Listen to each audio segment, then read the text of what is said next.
ভাবো তোমাকে কি থেকে সৃষ্টি করা হয়েছে, তাহলে জবাব আসবে সবেগে নির্গত পানি থেকে সৃষ্টি করা হয়েছে, যেটা বের হয় পুরুষের মেরুদণ্ড থেকে এবং নারীর হাড়ের মধ্য থেকে, যেটা বের হয়।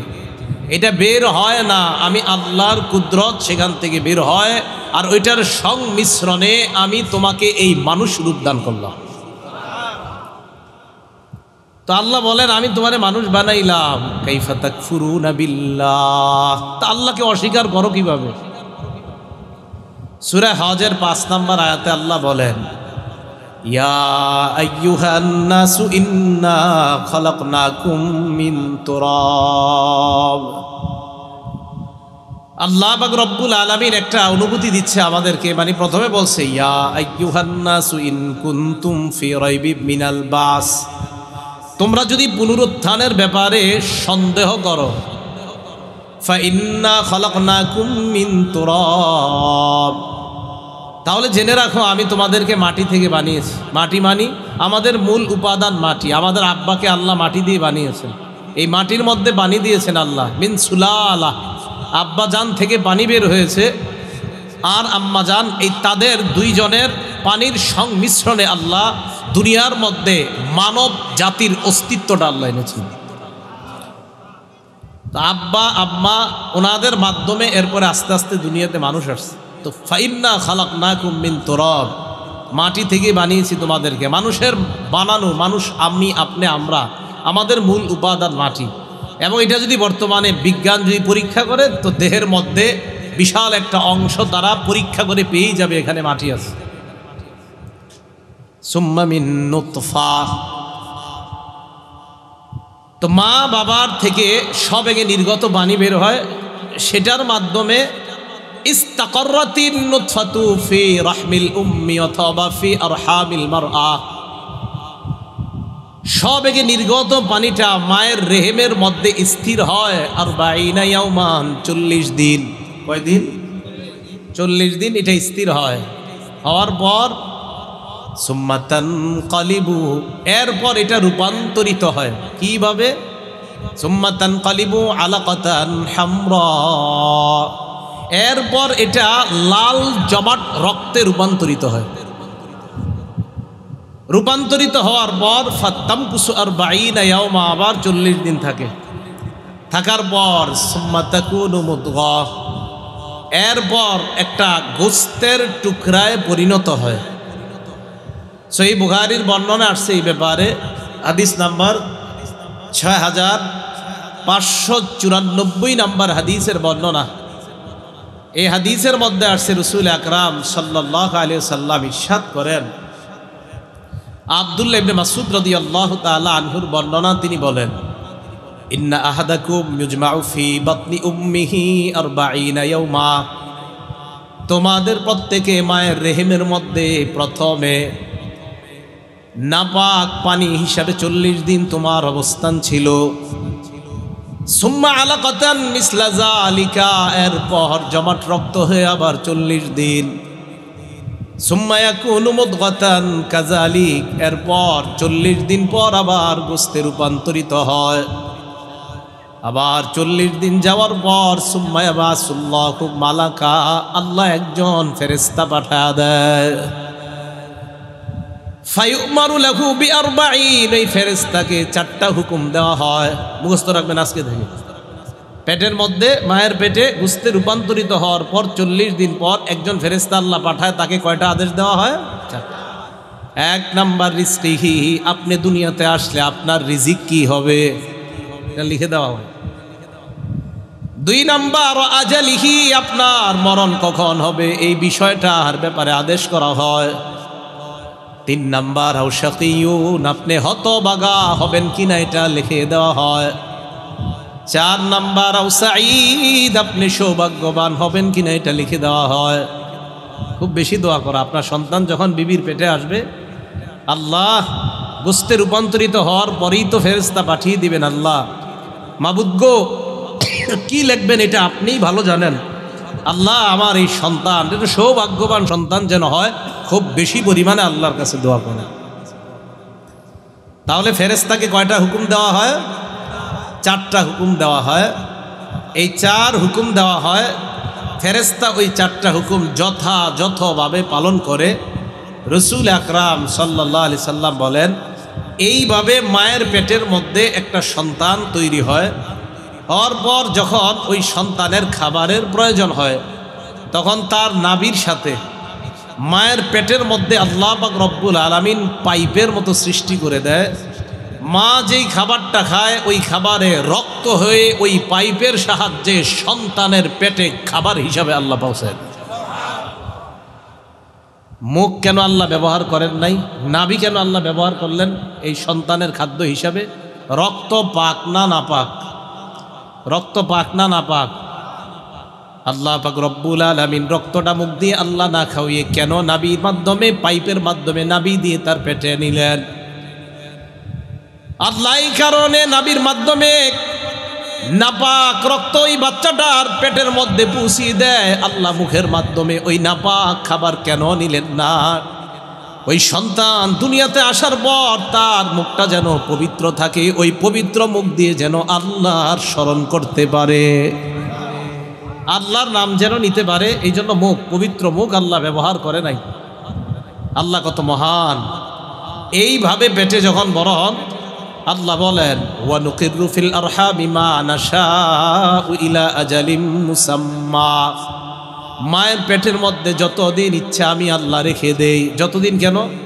অনেক সময় দেখবেন 10 মাসের বেশি হয়ে যায়, 11 মাস। আমাদের এলাকার ফয়েজ ভাই মারা গেছে 18 বছর বয়সে। আমরা খেলতামও তার সাথে। আমি শুনেছি আব্বার কাছে, সে তার মায়ের পেটে 14 মাস ছিল। এটা আমাদের এলাকার মুরব্বীদের কাছ থেকে শুনেছি। অনেক বড় বড় চুল হয়ে দুনিয়াতে আসছে। তো আল্লাহ পাক রব্বুল আলামিন বললেন নুকিরু ফিল আরহামি মা নাশা। আমি যতদিন চাই, নির্দিষ্ট একটা সময় পর্যন্ত আমার আল্লাহ বলেন আমার যতক্ষণ ইচ্ছা, আমি জানি কোন সময় পর্যন্ত সে থাকবে, ওই পরিমাণ মায়ের পেটের মধ্যে আমি আল্লাহ রেখে দিই। রাখার পর সুম্মা নুখরিজুকুম তিফলা, এরপর তোমাদেরকে শিশু হিসাবে আমি দুনিয়াতে বের করি। শিশু হিসাবে তোমাদেরকে দুনিয়াতে বের করলাম। সূরা নাহালের ৭৮ নম্বর আয়াতে আল্লাহ বলেন আল্লাহু আখরাজাকুম মিন বুতুনি উম্মাহাতিকুম লা তা'লামুনা শাইআ। আল্লাহ তোমাদেরকে তোমাদের মায়ের পেট থেকে বের করলেন এমন অবস্থায় তোমরা কিছু জানতে না। ওয়া জাআলা লাকুমুস সামআ, শ্রবণ শক্তি আল্লাহ দিলেন, ওয়াল আবসারা, দর্শন শক্তি, দৃষ্টি শক্তি আল্লাহ দিলেন, ওয়াল আফইদা, অন্তর আল্লাহ দান করলেন, লাআল্লাকুম তাশকুরুন, যেন জ্ঞান বুদ্ধি হওয়ার পর আল্লাহর শুকরিয়া আদায় করতে পারো। কয়দিন শুকরিয়া আদায় করছেন? বলেন আলহামদুলিল্লাহ। শিশু অবস্থায় দুনিয়াতে আসছে, আসার পর ওয়া ওয়া করে কান্না করা শুরু করা হয়। বাচ্চা তার চাহিদা বুঝাইতে পারে না। আল্লাহ পাক রব্বুল আলামিন ওই বাচ্চার খাবার হিসাবে মায়ের বুকের মধ্যে আসার আগেই, দুনিয়াতে আসার আগে আল্লাহ দুধ তার মায়ের বুকের মধ্যে রিজার্ভ করে রেখে দিয়েছেন। ঠান্ডা না গরম না নাতিশীতোষ্ণ খাবার আল্লাহ ওই বাচ্চার জন্য রেখে দিলেন, যে খাবার খাওয়ার পর বাচ্চার শরীরের মধ্যে যেন কোনো সমস্যা না হয়। অনেকে আবার প্রথম ফোঁটাটা খাওয়াইতে চায় না, এটা ফালায়া দেয়। আল্লাহ জানি এই কথা কই পেয়েছে, হ্যাঁ এই কথা কোথায় পেয়েছে আল্লাহ ভালো জানে। এগুলো করবেন না। দেশ গ্রামে অনেকের মধ্যে এইগুলা রুসুম, মায়ের প্রথম ফোঁটা দুধ বাচ্চাকে দেওয়া হয় না, এগুলা ঠিক না, এগুলো সত্য কথা না, সঠিক কথা না। সূরা রুমের 17 নম্বর আয়াতে আল্লাহ বলেন, এখন কথা হলো যে আমাকে আপনাকে আল্লাহ বললেন তুমি শিশু অবস্থায় আসলা, তোমার কান দিলাম, চোখ দিলাম, কাইফা তাকফুরুনা বিল্লাহ, কিভাবে আল্লাহকে অস্বীকার করো? তুমি তো অস্তিত্বে ছিলে না। ফাআহইয়াকুম, এইভাবে আমি আল্লাহ তোমাকে জীবন দিয়ে আমি মানুষ বানাইলাম। তো কাইফা তাকফুরুনা বিল্লাহ, অস্বীকার করো কিভাবে আল্লাহকে? সূরা রুমে আল্লাহ পাক রব্বুল আলামিন বলেন 17 নম্বর আয়াত, ওয়া হুয়াল্লাযী ইয়াবদাউল খালকা সুম্মা ইউঈদু, সৃষ্টির সূচনা আল্লাহ করেন, এটার পুনরাবৃত্তিও আল্লাহ করবেন। ওয়া হুয়া আহওয়ানু আলাইহি, আল্লাহ প্রথম আমাকে ওনাকে বানানো, এই যে আমাকে ওনাকে আল্লাহ বানাইলেন, আল্লাহ বলেন পরে আবার যখন তোমাদেরকে কিয়ামতের মাঠে উঠাবো সেটা আমি আল্লাহর কাছে প্রথমবারের চেয়ে আরো 1000 গুণ সহজ। ওয়া হুয়া আহওয়ানু আলাইহি, এটা সহজ। এটা আল্লাহ কেন বলছে সহজ? একদল লোক এগুলো অস্বীকার করবে, থুর মারা যাওয়ার পর আমার হাড্ডি আবার আল্লাহ কিভাবে এগুলো একত্রিত করবে। আল্লাহ পাক রব্বুল আলামিন বলেন, আয়াহসাবুল ইনসানু আল্লান নাজমা ইযামা, মানুষ কি মনে করে আল্লান নাজমা ইযামা, তার হাড্ডিগুলো আমি আবার একত্রিত করতে পারবো না, মানুষ কি এটা মনে করে? দেখেন কি কয় আল্লাহ, বালা কাদিরিনা আলা আন নুসাউইয়া বানানা, আমি আল্লাহ ওই মানুষ যাদেরকে আমি আল্লাহ দুনিয়াতে যে আঙ্গুল দিলাম, এই আঙ্গুলের মাথাগুলা আমি আল্লাহ বানাইতে সক্ষম। কথা বুঝছেন? সুবহানাল্লাহ বলছেন, এই জায়গায় বুঝতে হইব আঙ্গুলের কথা কেন বলছে আল্লাহ, পুরো শরীর বাদ দিয়া। কিসের জবাবে? কয় মানুষ কি মনে করে আমি তার হাড্ডিগুলো আবার একত্রিত করতে পারবো না? তো আল্লাহ ডাইরেক্ট জবাব দিতে এইভাবে দিলেই হয়ে যায়, হ্যাঁ আমি পারবো, এটা আমার কাছে সহজ। এটা না বলে আল্লাহ বললেন আমি আঙ্গুল বানানো আমার কাছে ব্যাপার না। আঙ্গুলের কথা কেন বললেন? বানাও না। কি বলছে? বানাও না। এবার দেখেন, বলেন তো এটা দিয়ে আমরা কি দেই? ওনার সাথে আমারটা মিলবে? দুনিয়ার মধ্যে 1 কোটি মানুষের চেহারা যদি একরকম হয়, হাত যদি একরকম হয়, পা যদি একরকম হয়, বলেন আঙ্গুলের মাথার ছাপ মিলবে কিনা? আল্লাহ কয় যেই ছাপ তোমরা দুনিয়াতে একজনেরটা আরেকজনের সাথে মিলে না, দুনিয়াতে যার আঙ্গুল আমি যাকে দিলাম ওই ছাপওয়ালা আঙ্গুল দেওয়া আমি আল্লাহর কাছে ব্যাপার না। অতএব তুমি যারা দুনিয়ার মধ্যে 7-8 জন একত্রিত দেখলে একরকম দেখা যায়, তাদেরকে বানানো তো আমি আল্লাহর কাছে কোনো ব্যাপার না। আঙ্গুলের ছাপে আমি আল্লাহ দেওয়া কোনো ব্যাপার না, যেই ছাপ তোমরা দুনিয়াতে মিলাইতে পারো না।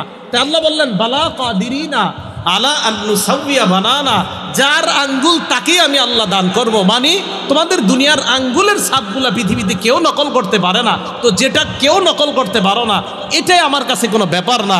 আর 7-8 জন দেখতে একরকম, এগুলো তো আমার কাছে ব্যাপারই না। আঙ্গুলের কথা বল, বালা কাদিরিনা আলা আন নুসাউইয়া বানানা। আল্লাহ কাইফা তাকফুরুনা বিল্লাহ, আমি আল্লাহরে অস্বীকার করো কিভাবে? ওয়াকুনতুম আমওয়াতা, তোমরা ছিলে মৃত, ফাআহইয়াকুম, এইভাবে আমি তোমাদেরকে জীবন দান করলাম।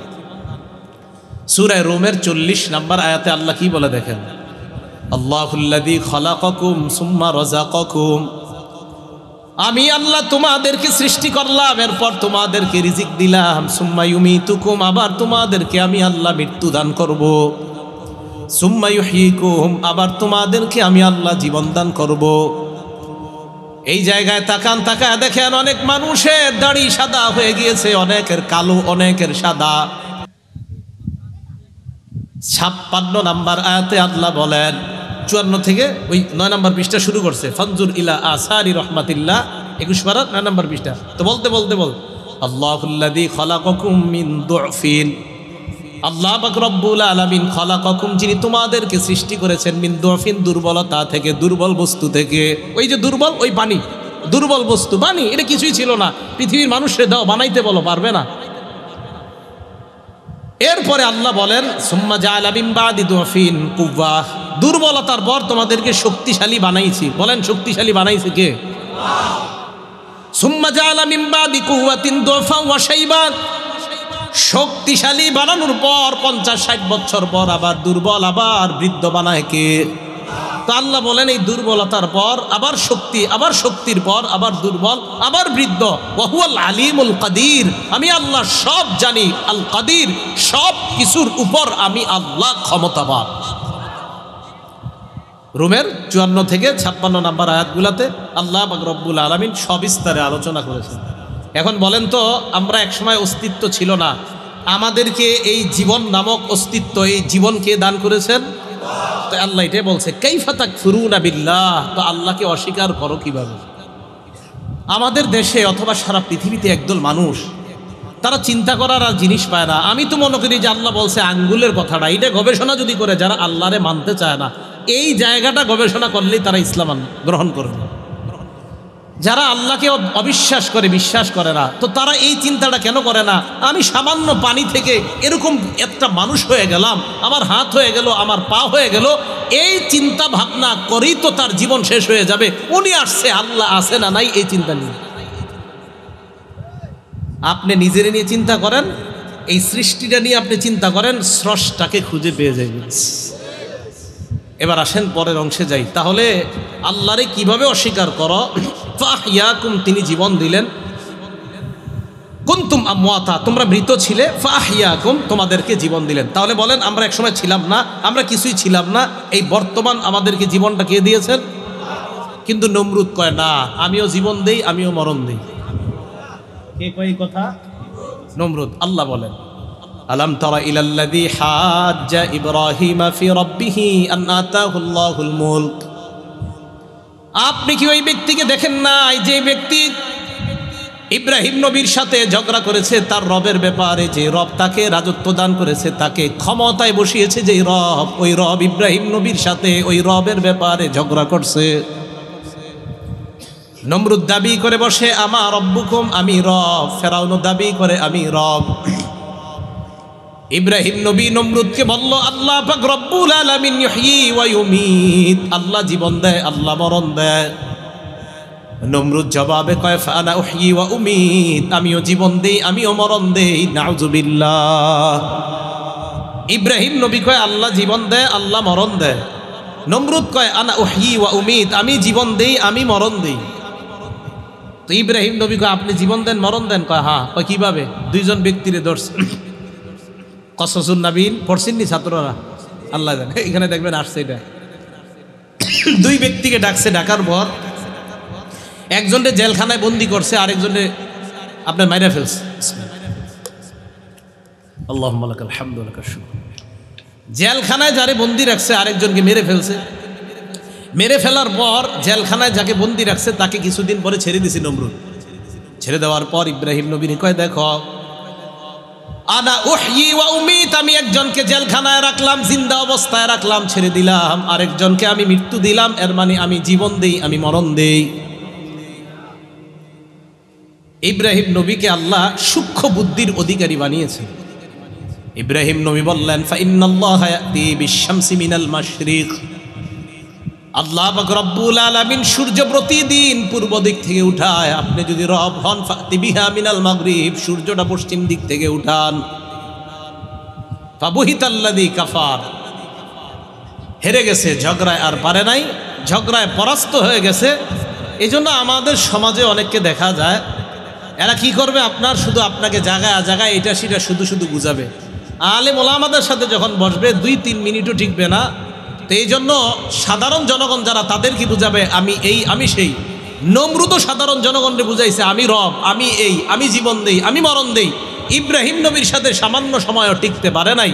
ইব্রাহিম নবীর উত্তরসূরি যারা, তাদের সাথেও বর্তমান জামানায় যারা অন্য মানুষ সাধারণ পাবলিককে ধোঁকা দেওয়ার জন্য বলে আমি এই, আমি সেই, ওলামাদের সাথে সামান্য সময়ও এই শের কোনো দাম থাকবে না।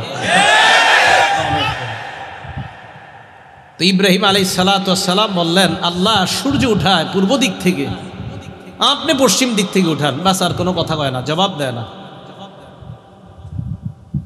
তাহলে আল্লাহ জীবন দেয়, আল্লাহ মৃত্যু দেয়, এই কথা আমাদের বুঝে আসলো। এবার দেখেন আল্লাহ জীবন দেওয়ার পর আল্লাহ বলেন ফাহিয়াকুম, তোমাদেরকে জীবন দিলাম, সুম্মা ইউমীতুকুম, আবার তোমাদেরকে মৃত্যু দিব। বলেন আমরা জীবনে আছি, আমাদেরকে মরণ দিবেন কে?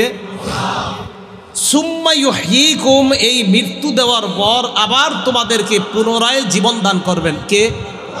আল্লাহ। তাহলে আমাদেরকে জীবন দিলেন, আমাদেরকে আল্লাহ মৃত্যু দিবেন, মৃত্যু দেওয়ার পর আবার জীবন দান করবেন। এই জায়গাটা মন দিয়ে শোনেন।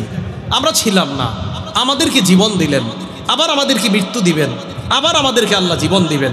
তাহলে ছিলাম না, জীবন দিলেন, এই জীবনে আমরা আছি বর্তমানে। তাই মনে রাখবেন এই জীবনের পরের অংশটার নাম মরণ। সূরা জুমারের 42 নম্বর আয়াতটা মন দিয়ে শোনেন। আল্লাহ বলেন দেখেন এই জীবন, এরপরেই মরণ।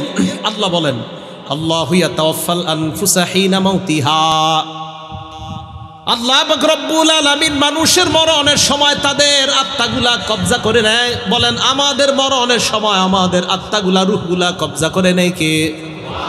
এরপরে কি দেখেন, এটা একটু মন দিয়ে শোনেন। ওয়াল্লাতী লাম তামুত ফী মানামিহা, আমরা যখন ঘুমায় যাই তখন আল্লাহ আমাদেরকে তার কবজায় নিয়ে নেয়। মরলেও কবজায় নেয়, আমরা ঘুমে থাকলেও কবজায় নেয়। এবার দেখেন কি কয়, ফায়ুমসিকুল্লাতী কাদা আলাইহাল মাউতা, ঘুমের মধ্যে যদি কারো মরণ আল্লাহ সাব্যস্ত করে নেয় তখন আল্লাহ পাক রব্বুল আলামিন আত্মাটা আর বান্দাকে ফেরত দেয় না। ফায়ুমসিকুল্লাতী কাদা আলাইহাল মাউতা, আবার বলছি আমি, মরণের সময় আপনার আত্মা আল্লাহ নিয়ে নেয়। ঘুমে যখন আমরা যাই তখনও আল্লাহ আমাদেরকে কবজায় নেয়।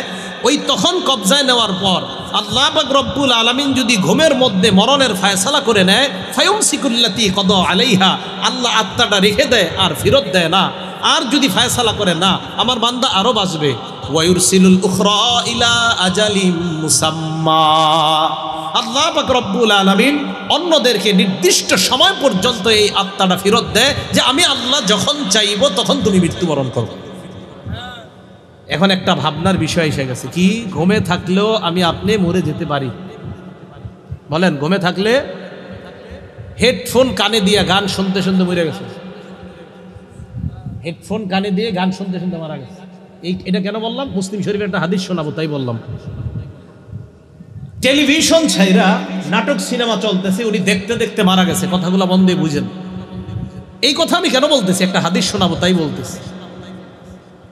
আরেকজন কোরআন তেলাওয়াত করতে করতে করতে করতে ঘুমিয়ে গেছে, ওই ঘুমে মারা গেছে। আবার বুঝেন, আরেকজন সুবহানাল্লাহ গনতে গনতে আঙ্গুলের কর গনতে গনতে ঘুমায় গেছে।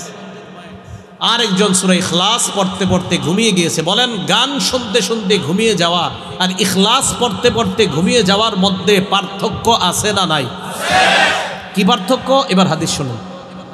মুসলিম শরীফের 2878 নম্বর হাদিস, 2878 আমাদের মাদ্রাসার পাঠ্যপুস্তক অনুযায়ী।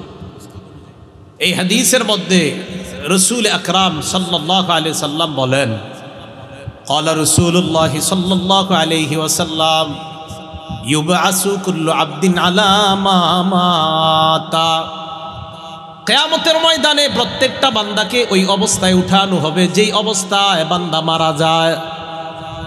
কিয়ামতের ময়দানে বান্দাকে ওই অবস্থায় উঠানো হবে যেই অবস্থায় বান্দা মারা যায়।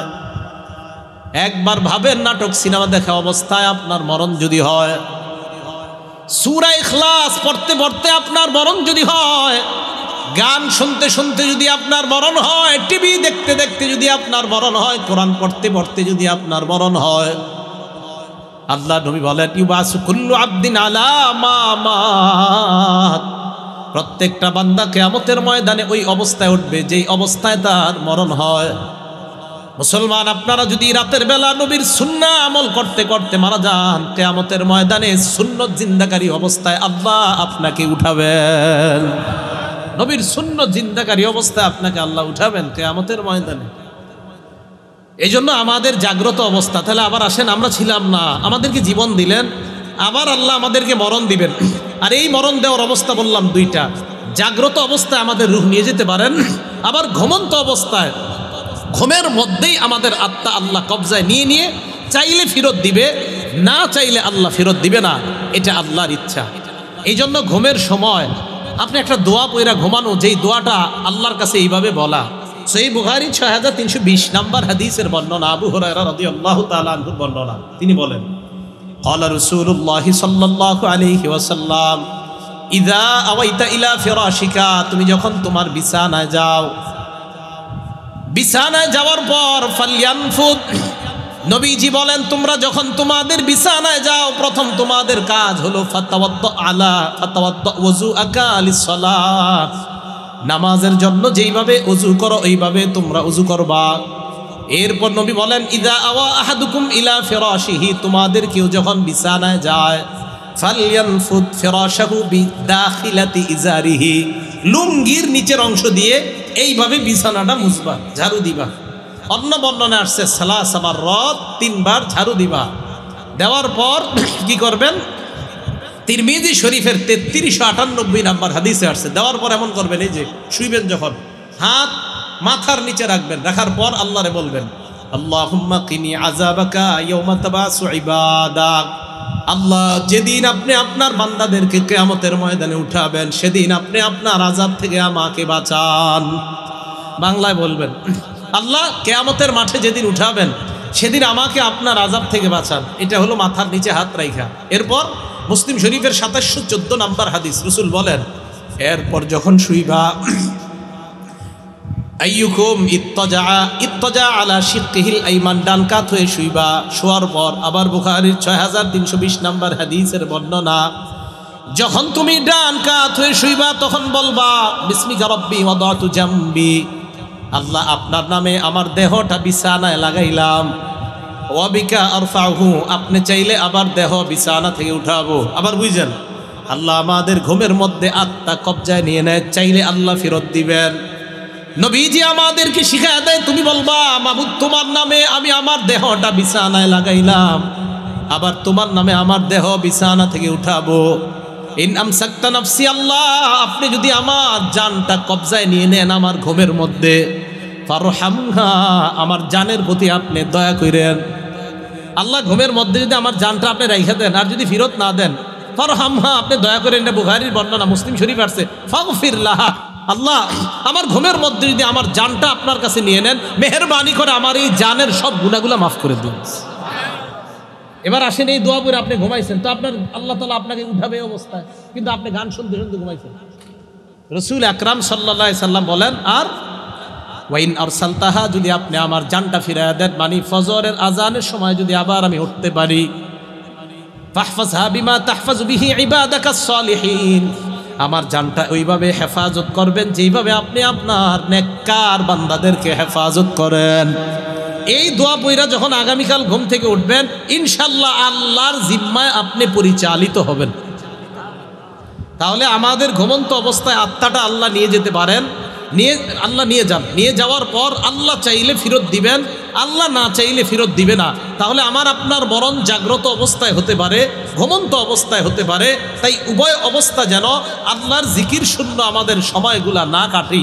আল্লাহ আমাদের সকলকে প্রত্যেকটা মুহূর্ত আল্লাহর স্মরণে কাটানোর তৌফিক দান করেন। রাসূল আকরাম সাল্লাল্লাহু আলাইহি সাল্লাম বলেন, কোন মন দিয়ে শুনেন, আপনাদের এলাকায় একটা গানের কনসার্ট হয়েছে, 2 ঘন্টা মনে করেন গানের কনসার্টে গান হবে, আপনারা অনেকে গিয়েছেন ওই গানের কনসার্টে। আবু দাউদ শরীফের 4855 নম্বর হাদিসটা শুনেন। আন আবি হুরায়রা রাদিয়াল্লাহু তাআলা আনহু قال قال رسول الله صلى الله عليه وسلم, নবীজি বলেন, মা মিন কওমিন ইয়াকুমুনা মিন মাজলিসিন লা ইয়াজকুরুনাল্লাহ, কোন সম্প্রদায় এমন কোন মজলিস থেকে যদি বের হয় যে মজলিসের মধ্যে আল্লাহর নাম নেওয়া হয় না, যেই মজলিসের মধ্যে আল্লাহর নাম না নেওয়া হয়, ইল্লা কামু আন মিসলি জিফাতি হিমার, এই জায়গার অনুবাদ করমু, এই যে এখন আরবিটা কইছি এর অনুবাদ করমু। গানের অনুষ্ঠানে এই অনুবাদ করার পর কারা কারা যাইবেন আমি দেখি। ইল্লা কামু আন মিসলি জিফাতি হিমার, এর অনুবাদ এখনো করি নাই। 2 ঘন্টা গানের অনুষ্ঠানে ছিলেন, লা ইয়াজকুরুনাল্লাহ, যেখানে আল্লাহ আল্লাহ রসুলের কথা হবে না, শুধু গানবাদ্য হবে, যেখানে শুধু গুনাহ আর গুনাহ শয়তানের কর্মকাণ্ড হবে। নবী বলেন, সেখান থেকে বের হইলা মানে মরা গাধার ভোজন সভা থেকে বের হয়ে আসলাম। মানে মরা গাধা, যেই সবার মধ্যে মরা গাধা দিয়ে আপ্যায়ন করা হবে, সেই মরা গাধার আপ্যায়ন শেষ করে আপনারা বের হয়েছে। ইল্লা কামু আন মিসলি জিফাতি হিমার ওয়াকানা হাসরাতান আলাইহিম ইয়াউমাল কিয়ামা, আর এই মজলিস কিয়ামতের ময়দানে তাদের জন্য আফসোসের কারণ হবে। আল্লাহ আমাদের জীবিত অবস্থা এবং ঘুমন্ত অবস্থা, জাগ্রত ঘুমন্ত উভয় অবস্থা যেন জিকির শূন্য না কাটাই। আল্লাহ আমাদের সকলকে জিকিররত অবস্থায় যেন কাটাতে পারে, আল্লাহ তৌফিক দান করেন। তাহলে আসেন, আমরা ছিলাম মৃত, আমাদেরকে জীবন দান করলেন, সুম্মা ইউমীতুকুম, এরপর আমাদেরকে মৃত্যু দান করবেন। বলেন তো, জাগ্রত অবস্থায় মৃত্যু হতে পারে, আরেকটা কোন অবস্থায় জানি, ঘুমন্ত অবস্থায়ও মৃত্যু হতে পারে। আরেকটা কথা বলছিলাম, বলেন তো কিয়ামতের ময়দানে আমাকে কোন অবস্থায় ওঠানো হবে, যে অবস্থায় আমার মরণ হবে। এই যে সুম্মা ইউমীতুকুম সুম্মা ইউহয়িকুমটা বুঝে নেবার, সুম্মা ইউমীতুকুম সুম্মা ইউহয়িকুম, তাহলে আমাদেরকে কিয়ামতের মাঠে আবার উঠাবেন, মরণ দিবেন, উঠাবেন। তাকান, মরণ দিবেন, উঠাবেন। মরণের পর উঠানোর আগে যেই জায়গাটার নাম কি? কবর। কবর। আবার মরণের পর জীবিত করার আগে মাঝখানের জায়গাটার নাম কি? কবর। আবু দাউদ শরীফের 4753 নম্বর হাদিস। এই হাদিসটা হাদিসে কুদসির মধ্যে আছে, সহিহ হাদিস। হাদিসে কুদসিটাও সহিহ, এটাও সহিহ। সাহাবার নাম বারা ইবনে আযিব রাদিয়াল্লাহু তাআলা আন। এই বারা ইবনে আযিব রাদিয়াল্লাহু তাআলা আনহুর বর্ণনা খুব ভালো করে বুঝেন। আগে আমার দিকে তাকান, এটা একটা লাঠি মনে করেন, বলেন এটা কি? হ্যাঁ, এই লাঠি দিয়ে একটা কাজ আছে। তাকায় থাকবেন যে এই লাঠি দিয়ে একটা কাজ আছে। বারা ইবনে আযিব রাদিয়াল্লাহু তাআলা আনহুর বর্ণনা, তিনি বলেন, এক আনসারী সাহাবা মারা গেছে। খরজনা মা রাসূলিল্লাহি সাল্লাল্লাহু আলাইহি ওয়াসাল্লাম ফি জানাজাতি রাজুলিন মিনাল আনসার। বারা ইবনে আযিব বলেন, এক আনসারী সাহাবার মৃত্যু হয়, তার জানাজা পড়ার জন্য আল্লাহ রাসূলের সাথে আমরা বের হলাম, রওনা করলাম। ফান্তাহাইনা ইলাল কবরি ওয়ালাম্মা ইউলহাদ, কবরের কাছে পৌঁছলাম, যে কবরটা এখনো গর্ত করা হয় নাই, খনন করা হয় নাই। ফাজালাসা রাসূলুল্লাহ সাল্লাল্লাহু আলাইহি ওয়াসাল্লাম ওয়া জালাসনা হাওলা, আল্লাহর নবী কবরের সামনে বসে গেলেন, কবর এখনো খনন করা হয় নাই, পাশেই বসে গেছে। ওয়া জালাসনা হাওলা, আমরাও পাশে বসলাম। আপনারা তো এদিক সেদিক তাকান, ঠিক না? এই জায়গাটা বলার পরে দেখে এদিক সেদিক তাকাননি। নবীজি সাহাবা বলেন, কান্না আলা রুউসিনা আত-তাইর, নবীর সামনে এমন ভাবে বসে রইলাম যেন আমাদের মাথার উপর পাখি বসা, পাখি যদি চলে যায় অথবা বসে টেরও পাবো না। কি পাবে না? টের পাবে না। এই জন্য মজলিসে এদিক সেদিক তাকানো ঠিক না, একদম পুরা যেন পাখি এসে বসে থাকতে পারে। বসে আবার কিছু ছাইরা দিলে ঝামেলা আছে নাকি? যাই হোক, পাখি এসে বসে যাবে, চলে যাবে, টেরো না পান, মজলিসে এমনভাবে বসে থাকা। এখন ঘটনা হয়েছে কি জানেন? সাহাবা বারা ইবনে আযিব বলেন, ওয়াফি ইয়াদিহি উদুন, নবীজির হাতে একটা লাঠি। ইয়ানকুতু বিহি ফিল আরদি, লাঠি দিয়ে আল্লাহ রাসূল সাল্লাল্লাহু আলাইহি ওয়াসাল্লাম জমিনের মধ্যে এইভাবে আঁকাআঁকি করতেছে। আমরা সবাই আল্লাহ নবীর দিকে তাকিয়ে রইলাম। এমনিও দেখবেন অনেক মুরব্বী যারা লাঠি নিয়ে হাঁটে না, যদি দাঁড়ায় কথা বলেন, এমনি দেখবেন লাঠি দিয়ে এমন করে হুদাই, এটা অভ্যাস, কিন্তু আমাদের হাতে থাকলে এমন করবো। তো নবী সাল্লাল্লাহু আলাইহি সাল্লাম বসে রয়েছে আর নিচের দিকে তাকায় এমন করতেছে, এইরকম কবরের পাশে। সাহাবা সবাই তাকায় রয়েছে, ঘটনা কি? মাথা উঠায় না, এইভাবে রয়েছে কেন? ফারাফা রাসা, হঠাৎ আল্লাহ রাসূল মাথা উঠাইলেন। মাথা উঠানোর পর আল্লাহ নবী যেই কথা বললেন, এই কথাটা আমার আপনার প্রত্যেক দিন অসংখ্যবার স্মরণ করা দরকার। কবরের দিকে আল্লাহ রাসূল তাকাইলেন, তাকিয়ে সাহাবাদেরকে বললেন, ইস্তাইযু বিল্লাহ মিন আযাবিল কবরি মাররাতাইন আও সালাসা। আল্লাহ রাসূল বললেন, এই কবরের আযাব থেকে তোমরা আল্লাহর কাছে পানাহ চাও, একবার দুইবার, কোনো বর্ণনায় নবী তিনবার কথাটা বললেন। কবরের দিকে তাকায় বললেন, এই কবরের আযাব থেকে আল্লাহর কাছে পানাহ চাও। কিসের আযাব? আমার আপনার খুব বেশি চিন্তা করা কিয়ামতের মাঠে কি হবে সেই চিন্তা পরে, কারণ আমার আপনার শুরুটা হয়েই যাবে কবর থেকে, মারা যাব কবর শুরু। তাহলে আমার আপনার চিন্তাটা কিয়ামত তো অনেক পরে। এই যে মারা গেলাম, মনে করেন মারা গেলাম, এই তো একটু পরে আমাকে মাটিতে রেখে আসবে, মাটির নিবাস শুরু হয়ে গেল আমার। রাসূল সাল্লাল্লাহু আলাইহি সাল্লাম বললেন, এই কবরের আযাব থেকে আল্লাহর কাছে পানাহ চাও।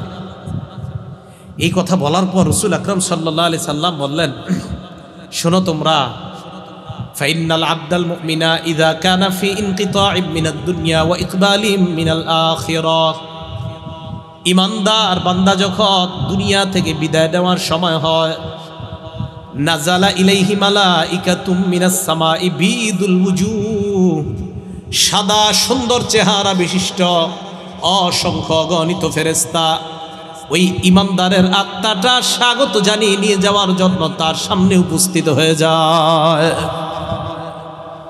হাত্তা ইয়াজলিসু মাদ্দা বাসরিহি, ইমানদার যখন মারা যাবে, আমরা বলি মুমূর্ষু অবস্থা, এভাবে তাকায় থাকে।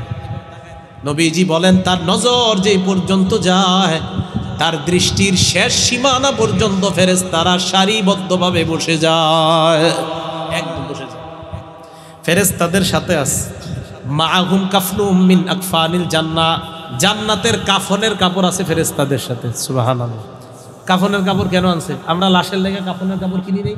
আরে কিনি না তো, ফেরেশতারা আনছে কি করতে? হ্যাঁ, মন দিয়ে বুঝেন, ফেরেশতারা কাফনের কাপড় কেন আনছে? আমরা না লাশ দাফন করার লেগে কাপড় কিনছি। ওয়া হানুতুম মিন হানুতিল জান্নাহ, জান্নাতের সুগন্ধি নিয়ে এসে যায়, তো আমরা তো সুগন্ধি কিনি। ফেরেশতারা কাফনের কাপড় নিয়ে ইমানদারের পাশে বসে যায়। সুম্মা ইয়াজিউ ইলাইহি মালাকুল মাউত, এরপর মরণের ফেরেশতা তার কাছে উপস্থিত হয়। কে আসে? মালাকুল মাউত। বলেন সবাই, কে আসে? নাম কি? এটা আর বললেন না, মালাকুল মাউতে বললেন। কি বললেন? হ্যাঁ, মালাকুল মাউতে বললেন। হ্যাঁ, মালাকুল মাউতে বললেন, আজরাইল না বললে মালাকুল মাউতে বললেন। কেন বললেন না? ব্যাখ্যা দেওয়ার সময় নেই। মালাকুল মাউতে বললেন, মালাকুল মাউতে বললেন, মরণের ফেরেশতা। বাস এতটুকু, মরণের ফেরেশতা, মরণের ফেরেশতা, বাস।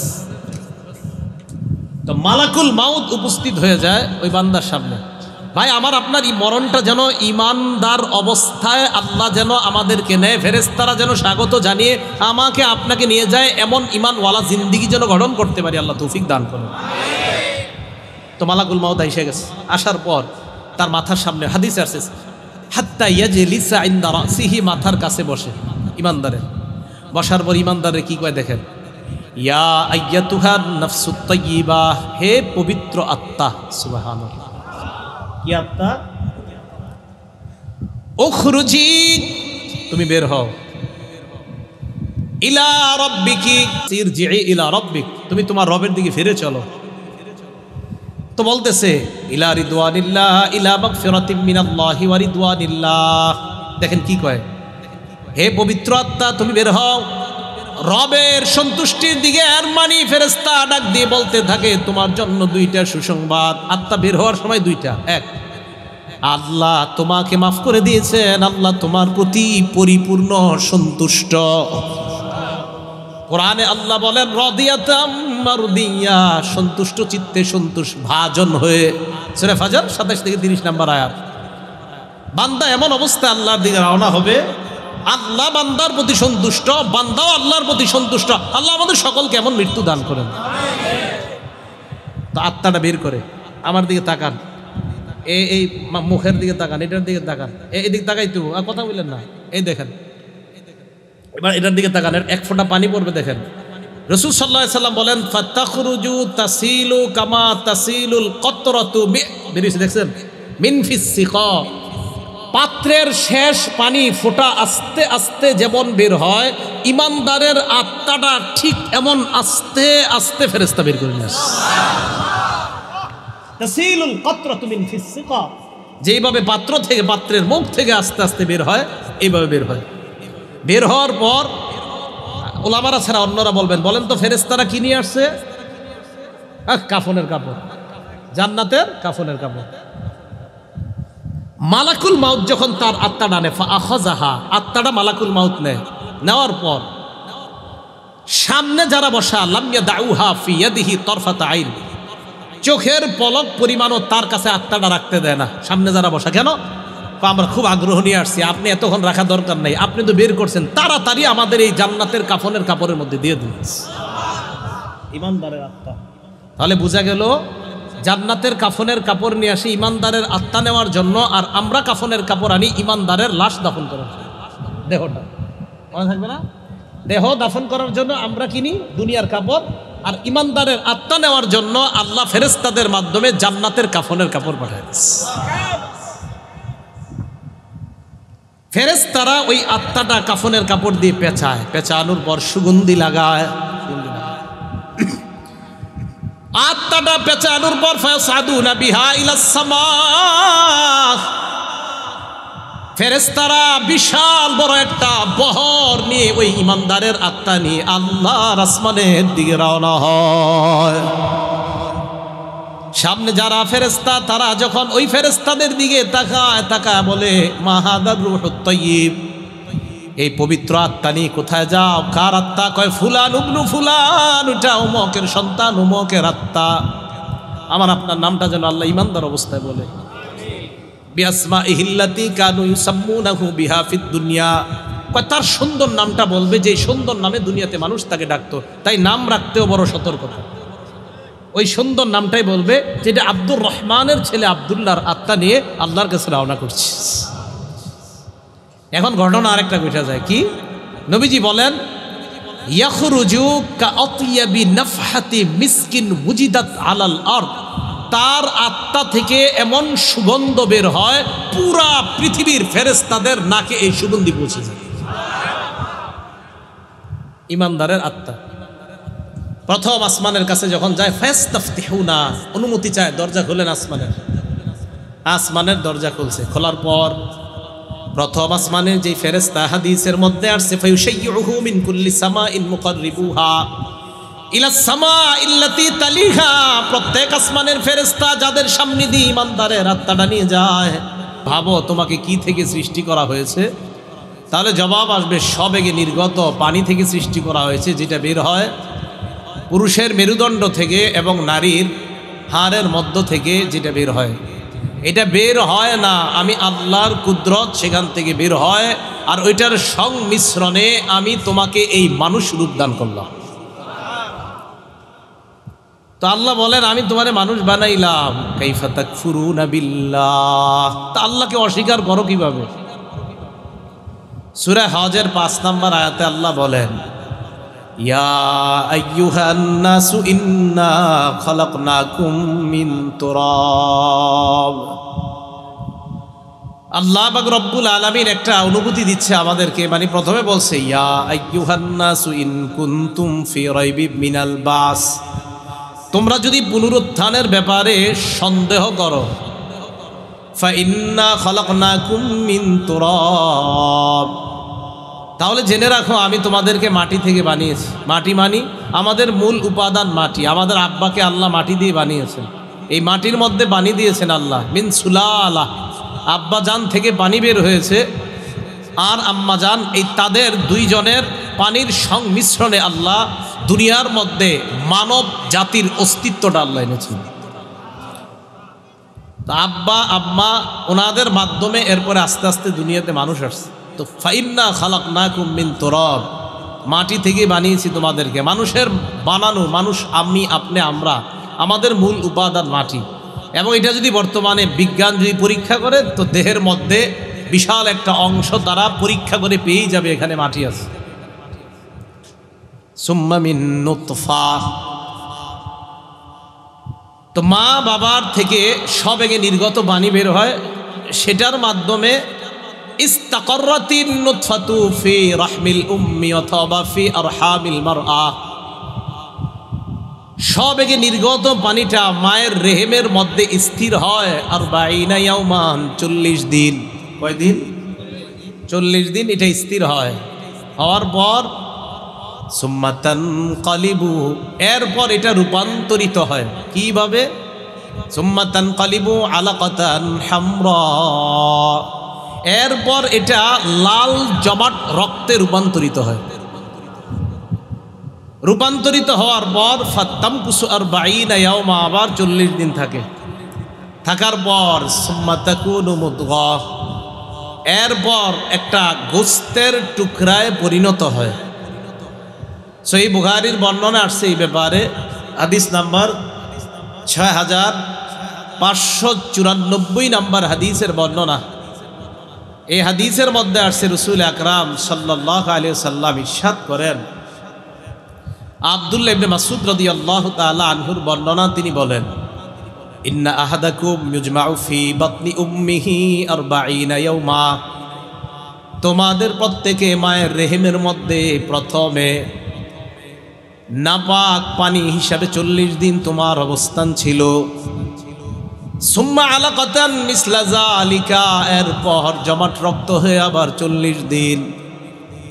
সুম্মা ইয়াকুনু মুদগাতান কাযালিক, এরপর 40 দিন পর আবার গোস্তে রূপান্তরিত হয়। আবার 40 দিন যাওয়ার পর সুম্মা ইয়াবাসুল্লাহু মালাকা, আল্লাহ একজন ফেরেশতা পাঠায় দেয়। ফায়ুমারু লাহু বি40, এই ফেরেশতাকে 4টা হুকুম দেওয়া হয়। মুখস্থ রাখবেন আজকে থেকে। পেটের মধ্যে মায়ের পেটে গোস্তে রূপান্তরিত হওয়ার পর 40 দিন পর একজন ফেরেশতা আল্লাহ পাঠায়, তাকে কয়টা আদেশ দেওয়া হয়? 4টা। 1 নাম্বার রিজকিহি, আপনি দুনিয়াতে আসলে আপনার রিজিক কি হবে এটা লিখে দেওয়া হয়। 2 নাম্বার আজালিহি, আপনার মরণ কখন হবে এই বিষয়টার ব্যাপারে আদেশ করা হয়। 3 নাম্বার আও শাকিয়ুন, আপনি হতভাগা হবেন কিনা এটা লিখে দেওয়া হয়। 4 নাম্বার আও সাঈদ, আপনি সৌভাগ্যবান হবেন কিনা এটা লিখে দেওয়া হয়। খুব বেশি দোয়া করা, আপনার সন্তান যখন বিবির পেটে আসবে, আল্লাহ গোস্তে রূপান্তরিত হওয়ার পরেই তো ফেরেশতা পাঠিয়ে দিবেন। আল্লাহ মাবুদ গো, কি লিখবেন এটা আপনিই ভালো জানেন। আল্লাহ আমার এই সন্তান এটা সৌভাগ্যবান সন্তান যেন হয়, খুব বেশি পরিমাণে আল্লাহর কাছে দোয়া করে। তাহলে ফেরেশতাকে কয়টা হুকুম দেওয়া হয়? 4টা হুকুম দেওয়া হয়। এই 4 হুকুম দেওয়া হয়, ফেরেশতা ওই 4টা হুকুম যথাযথভাবে পালন করে।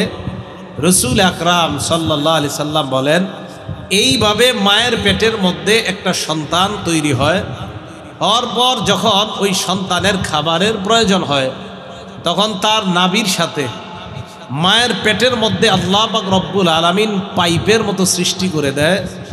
মা যেই খাবারটা খায় ওই খাবারে রক্ত হয়ে ওই পাইপের সাহায্যে সন্তানের পেটে খাবার হিসাবে আল্লাহ পৌঁছায়। মুখ কেন আল্লাহ ব্যবহার করেন নাই? নাভি কেন আল্লাহ ব্যবহার করলেন এই সন্তানের খাদ্য হিসাবে? রক্ত পাক না নাপাক? রক্ত পাক না নাপাক? আল্লাহ পাক রব্বুল আলামিন রক্তটা মুখ দিয়ে আল্লাহ না খাওয়িয়ে কেন নাভির মাধ্যমে, পাইপের মাধ্যমে নাভি দিয়ে তার পেটে নিলেন? আল্লাহ এই কারণে নাভির মাধ্যমে নাপাক রক্ত ওই বাচ্চাটার পেটের মধ্যে পৌঁছিয়ে দেয়। আল্লাহ মুখের মাধ্যমে ওই নাপাক খাবার কেন নিলেন না? ওই সন্তান দুনিয়াতে আসার পর তার মুখটা যেন পবিত্র থাকে, ওই পবিত্র মুখ দিয়ে যেন আল্লাহর স্মরণ করতে পারে, আল্লাহর নাম যেন নিতে পারে। এই জন্য মুখ, পবিত্র মুখ আল্লাহ ব্যবহার করে নাই। আল্লাহ কত মহান! এইভাবে পেটে যখন বড় হন আল্লাহ বলেন ওয়া নুকিরু ফিল আরহামি মা নাশাউ ইলা আজালিম মুসাম্মা। মায়ের পেটের মধ্যে যতদিন ইচ্ছা আমি আল্লাহ রেখে দেই। যতদিন কেন? অনেক সময় দেখবেন 10 মাসের বেশি হয়ে যায়, 11 মাস। আমাদের এলাকার ফয়েজ ভাই মারা গেছে 18 বছর বয়সে। আমরা খেলতামও তার সাথে। আমি শুনেছি আব্বার কাছে, সে তার মায়ের পেটে 14 মাস ছিল। এটা আমাদের এলাকার মুরব্বীদের কাছ থেকে শুনেছি। অনেক বড় বড় চুল হয়ে দুনিয়াতে আসছে। তো আল্লাহ পাক রব্বুল আলামিন বললেন নুকিরু ফিল আরহামি মা নাশা। আমি যতদিন চাই নির্দিষ্ট একটা সময় পর্যন্ত আমার আল্লাহ বলেন আমার যতক্ষণ ইচ্ছা আমি জানি কোন সময় পর্যন্ত সে থাকবে, ওই পরিমাণ মায়ের পেটের মধ্যে আমি আল্লাহ রেখে দিই।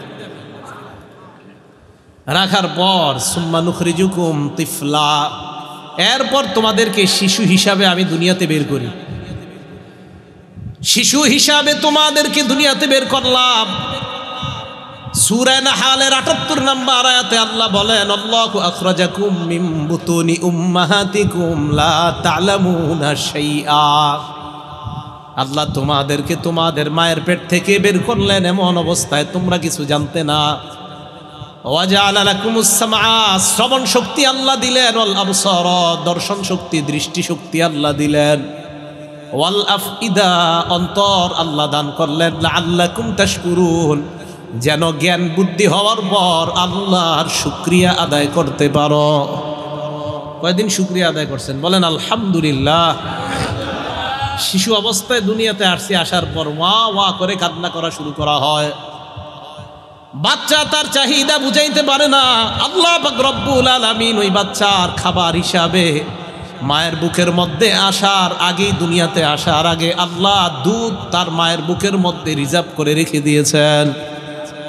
ঠান্ডা না গরম না নাতিশীতোষ্ণ খাবার আল্লাহ ওই বাচ্চার জন্য রেখে দিলেন, যে খাবার খাওয়ার পর বাচ্চার শরীরের মধ্যে যেন কোনো সমস্যা না হয়। অনেকে আবার প্রথম ফোঁটাটা খাওয়াইতে চায় না, এটা ফালায়া দেয়। আল্লাহ জানি এই কথা কইবে, হ্যাঁ এই কথা কোথায় পেয়েছে আল্লাহ ভালো জানে। এগুলো করবেন না। দেশ গ্রামে অনেকের মধ্যে এইগুলা রুসুম, মায়ের প্রথম ফোঁটা দুধ বাচ্চাকে দেওয়া হয় না, এগুলা ঠিক না, এগুলো সত্য কথা না, সঠিক কথা না। সূরা রুমের 17 নম্বর আয়াতে আল্লাহ বলেন, এখন কথা হলো যে আমাকে আপনাকে আল্লাহ বললেন তুমি শিশু অবস্থায় আসলা, তোমার কান দিলাম, চোখ দিলাম, কাইফা তাকফুরুনা বিল্লাহ, কিভাবে আল্লাহকে অস্বীকার করো? তুমি তো অস্তিত্বে ছিলে না। ফাআহইয়াকুম, এইভাবে আমি আল্লাহ তোমাকে জীবন দিয়ে আমি মানুষ বানাইলাম। তো কাইফা তাকফুরুনা বিল্লাহ, অস্বীকার করো কিভাবে আল্লাহকে? সূরা রুমে আল্লাহ পাক রব্বুল আলামিন বলেন 17 নম্বর আয়াত, ওয়া হুয়াল্লাযী ইয়াবদাউল খালকা সুম্মা ইউঈদু, সৃষ্টির সূচনা আল্লাহ করেন, এটার পুনরাবৃত্তিও আল্লাহ করবেন। ওয়া হুয়া আহওয়ানু আলাইহি, আল্লাহ প্রথম আমাকে ওনাকে বানানো, এই যে আমাকে ওনাকে আল্লাহ বানাইলেন, আল্লাহ বলেন পরে আবার যখন তোমাদেরকে কিয়ামতের মাঠে উঠাবো সেটা আমি আল্লাহর কাছে প্রথমবারের চেয়ে আরো 1000 গুণ সহজ। ওয়া হুয়া আহওয়ানু আলাইহি, এটা সহজ। এটা আল্লাহ কেন বলছে সহজ? একদল লোক এগুলো অস্বীকার করবে, থুর মারা যাওয়ার পর আমার হাড্ডি আবার আল্লাহ কিভাবে এগুলো একত্রিত করবে? আল্লাহ পাক রব্বুল আলামিন বলেন আয়াহসাবুল ইনসানু আল্লান নাজমা ইযামা, মানুষ কি মনে করে আল্লান নাজমা ইযামা, তার হাড্ডিগুলো আমি আবার একত্রিত করতে পারবো না, মানুষ কি এটা মনে করে? দেখেন কি কয় আল্লাহ, বালা কাদিরিনা আলা আন নুসাউইয়া বানানা, আমি আল্লাহ ওই মানুষ যাদেরকে আমি আল্লাহ দুনিয়াতে যে আঙ্গুল দিলাম, এই আঙ্গুলের মাথাগুলা আমি আল্লাহ বানাইতে সক্ষম। কথা বুঝছেন? সুবহানাল্লাহ বলছেন, এই জায়গায় বুঝতে হইব আঙ্গুলের কথা কেন বলছে আল্লাহ, পুরো শরীর বাদ দিয়া। কিসের জবাবে? কয় মানুষ কি মনে করে আমি তার হাড্ডিগুলো আবার একত্রিত করতে পারবো না? তো আল্লাহ ডাইরেক্ট জবাব দিতে এইভাবে দিলেই হয়ে যায়, হ্যাঁ আমি পারবো, এটা আমার কাছে সহজ। এটা না বললে আল্লাহ বললেন আমি আঙ্গুল বানানো আমার কাছে ব্যাপার না। আঙ্গুলের কথা কেন বললেন? বানাও না। কি বলছে? বানাও না। এবার দেখেন, বলেন তো এটা দিয়ে আমরা কি দেই? ওনার সাথে আমারটা মিলবে? দুনিয়ার মধ্যে 1 কোটি মানুষের চেহারা যদি একরকম হয়, হাত যদি একরকম হয়, পা যদি একরকম হয়, বলেন আঙ্গুলের মাথার ছাপ মিলবে কিনা?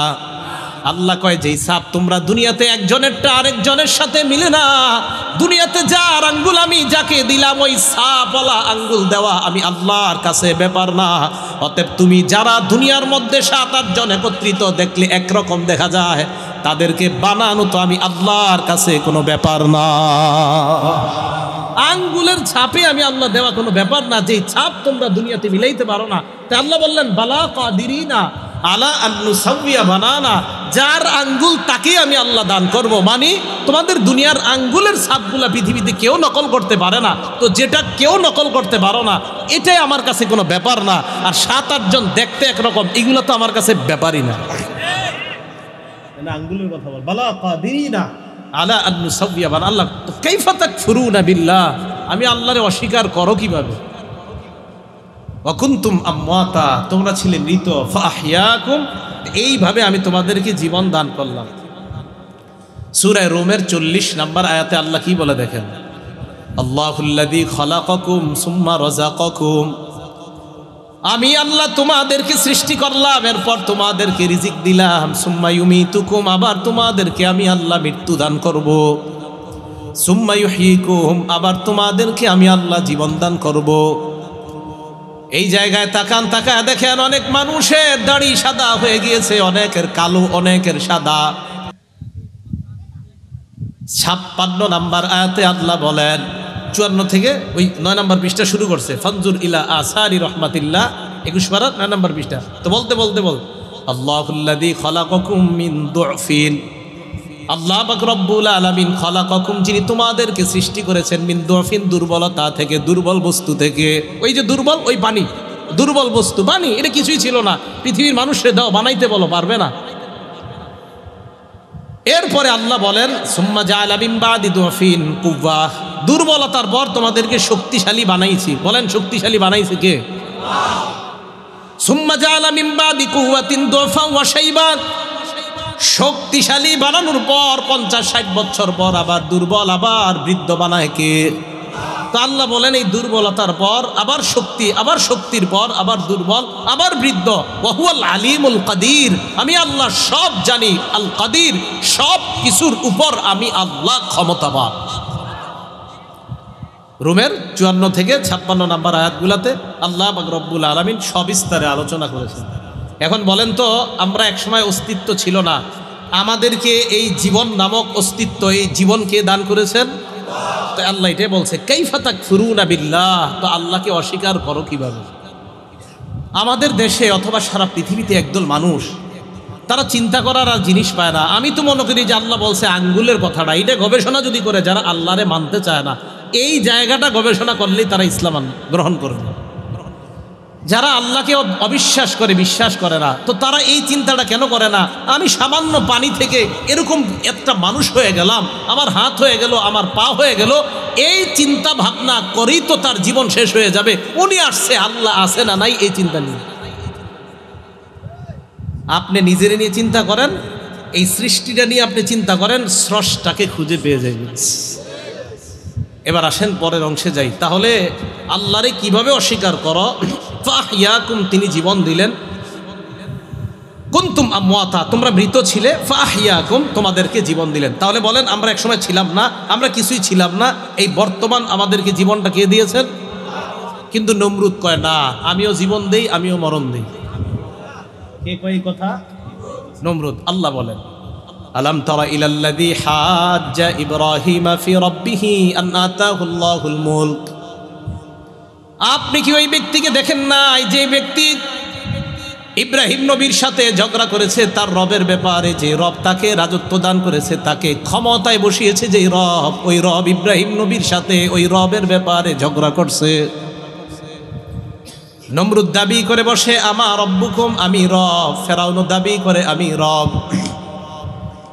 ইব্রাহিম নবী নমরুদকে বলল, আল্লাহ পাক রব্বুল আলামিন ইহয়ী ওয়া ইউমীত, আল্লাহ জীবন দেয়, আল্লাহ মরণ দেয়। নমরুদ জবাবে কয় ফানা উহয়ী ওয়া উমীত, আমিও জীবন দেই, আমিও মরণ দেই। নাউযুবিল্লাহ। ইব্রাহিম নবী কয় আল্লাহ জীবন দেয়, আল্লাহ মরণ দেয়। নমরুদ কয় আনা উহয়ী ওয়া উমীত, আমি জীবন দেই, আমি মরণ দেই। তো ইব্রাহিম নবী কয় আপনি জীবন দেন, মরণ দেন? কয় হ্যাঁ। কয় কিভাবে? দুইজন ব্যক্তিরে ধরছে। কসসুন নবীন পড়ছেননি ছাত্ররা? আল্লাহ জানে, এখানে দেখবেন আসছে এটা।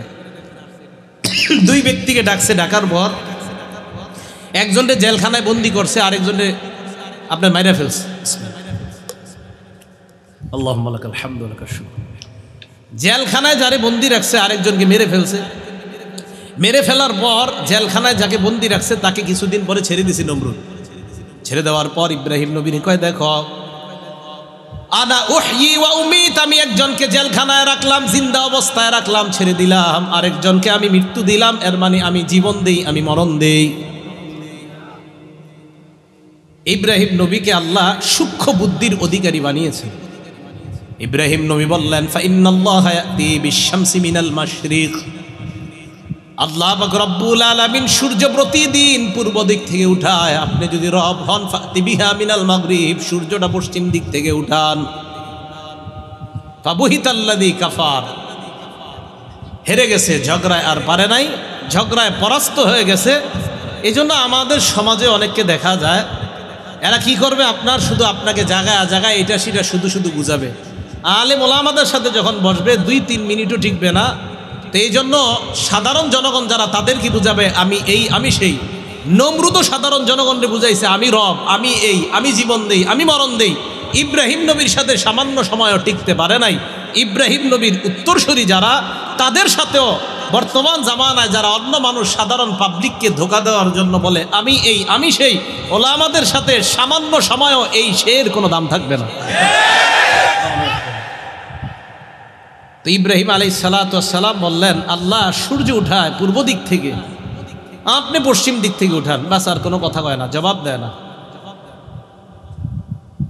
তাহলে আল্লাহ জীবন দেয়, আল্লাহ মৃত্যু দেয়, এই কথা আমাদের বুঝে আসলো।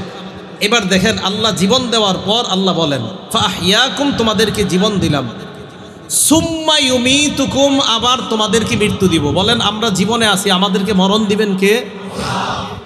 সুম্মা ইউহয়ীকুম, এই মৃত্যু দেওয়ার পর আবার তোমাদেরকে পুনরায় জীবন দান করবেন কে? আল্লাহ। তাহলে আমাদেরকে জীবন দিলেন, আমাদেরকে আল্লাহ মৃত্যু দিবেন, মৃত্যু দেওয়ার পর আবার জীবন দান করবেন। এই জায়গাটা মন দিয়ে শোনেন। আমরা ছিলাম না, আমাদেরকে জীবন দিলেন, আবার আমাদেরকে মৃত্যু দিবেন, আবার আমাদেরকে আল্লাহ জীবন দিবেন। তাহলে ছিলাম না, জীবন দিলেন, এই জীবনে আমরা আছি বর্তমানে। তাই মনে রাখবেন এই জীবনের পরের অংশটার নাম মরণ। সূরা জুমারের 42 নম্বর আয়াতটা মন দিয়ে শোনেন। আল্লাহ বলেন দেখেন এই জীবন, এরপরেই মরণ। আল্লাহ বলেন আল্লাহু ইয়াতাওয়াফাল আনফুসা হিনা মাউতিহা, আল্লাহ পাক রব্বুল আলামিন মানুষের মরণের সময় তাদের আত্মাগুলা কবজা করে নেয়। বলেন আমাদের মরণের সময় আমাদের আত্মাগুলা, রূহগুলা কবজা করে নেয় কে? এরপরে কি দেখেন, এটা একটু মন দিয়ে শোনেন। ওয়াল্লাতী লাম তামুত ফী মানামিহা, আমরা যখন ঘুমায় যাই তখন আল্লাহ আমাদেরকে তার কবজায় নিয়ে নেয়। মরলেও কবজায় নেয়, আমরা ঘুমে থাকলেও কবজায় নেয়। এবার দেখেন কি কয়, ফায়ুমসিকুল্লাতী কাদা আলাইহাল মাউতা, ঘুমের মধ্যে যদি কারো মরণ আল্লাহ সাব্যস্ত করে নেয় তখন আল্লাহ পাক রব্বুল আলামিন আত্মাটা আর বান্দাকে ফেরত দেয় না। ফায়ুমসিকুল্লাতী কাদা আলাইহাল মাউতা, আবার বলছি আমি, মরণের সময় আপনার আত্মা আল্লাহ নিয়ে নেয়। ঘুমে যখন আমরা যাই তখনও আল্লাহ আমাদেরকে কবজায় নেয়। ওই তখন কবজায় নেওয়ার পর আল্লাহ পাক রব্বুল আলামিন যদি ঘুমের মধ্যে মরণের ফায়সালা করে নেয়, ফায়ুমসিকুল্লাতি কদা আলাইহা, আল্লাহ আত্মাটা রেখে দেয় আর ফেরত দেয় না। আর যদি ফায়সালা করে না আমার বান্দা আরো বাঁচবে, ওয়ায়ুরসিলুল উখরা ইলা আজালিম মুসাম্মা, আল্লাহ পাক রব্বুল আলামিন অন্যদেরকে নির্দিষ্ট সময় পর্যন্ত এই আত্মাটা ফেরত দেয় যে আমি আল্লাহ যখন চাইব তখন তুমি মৃত্যুবরণ করবে। এখন একটা ভাবনার বিষয় এসে গেছে, কি ঘুমে থাকলেও আমি আপনি মরে যেতে পারি? বলেন, ঘুমে থাকলে হেডফোন কানে দিয়ে গান শুনতে শুনতে মরে গেছে, হেডফোন কানে দিয়ে গান শুনতে শুনতে মারা গেছে। এটা কেন বললাম? মুসলিম শরীফের একটা হাদিস শোনাবো তাই বললাম। টেলিভিশন ছাইরা নাটক সিনেমা চলতেছে, উনি দেখতে দেখতে মারা গেছে। কথাগুলো মন দিয়ে বুঝেন। এই কথা আমি কেন বলতেছি? একটা হাদিস শোনাবো তাই বলতেছি। আরেকজন কোরআন তেলাওয়াত করতে করতে করতে করতে ঘুমিয়ে গেছে, ওই ঘুমে মারা গেছে। আবার বুঝেন, আরেকজন সুবহানাল্লাহ গনতে গনতে আঙ্গুলের কর গনতে গনতে ঘুমায় গেছে। আরেকজন সূরা ইখলাস পড়তে পড়তে ঘুমিয়ে গিয়েছে। বলেন, গান শুনতে শুনতে ঘুমিয়ে যাওয়া আর ইখলাস পড়তে পড়তে ঘুমিয়ে যাওয়ার মধ্যে পার্থক্য আছে না নাই? কি পার্থক্য? এবার হাদিস শুনুন। মুসলিম শরীফের 2878 নম্বর হাদিস, 2878 আমাদের মাদ্রাসার পাঠ্যপুস্তক অনুযায়ী। এই হাদিসের মধ্যে রাসূল আকরাম সাল্লাল্লাহু আলাইহি সাল্লাম বলেন, قال رسول الله صلى الله عليه وسلم يبعث كل عبد على ما مات, কিয়ামতের ময়দানে প্রত্যেকটা বান্দাকে ওই অবস্থায় উঠানো হবে যেই অবস্থায় বান্দা মারা যায়। কিয়ামতের ময়দানে বান্দাকে ওই অবস্থায় উঠানো হবে যেই অবস্থায় বান্দা মারা যায়। একবার ভাবেন, নাটক সিনেমা দেখা অবস্থায় আপনার মরণ যদি হয়, সূরা ইখলাস পড়তে পড়তে আপনার মরণ যদি হয়, গান শুনতে শুনতে যদি আপনার মরণ হয়, টিভি দেখতে দেখতে যদি আপনার মরণ হয়, কোরআন পড়তে পড়তে যদি আপনার মরণ হয়, আল্লাহ নবী বলেন ইউবাসু কুল্লু আবদিন আলা মা মাত, প্রত্যেকটা বান্দা কিয়ামতের ময়দানে ওই অবস্থায় উঠবে যেই অবস্থায় তার মরণ হয়।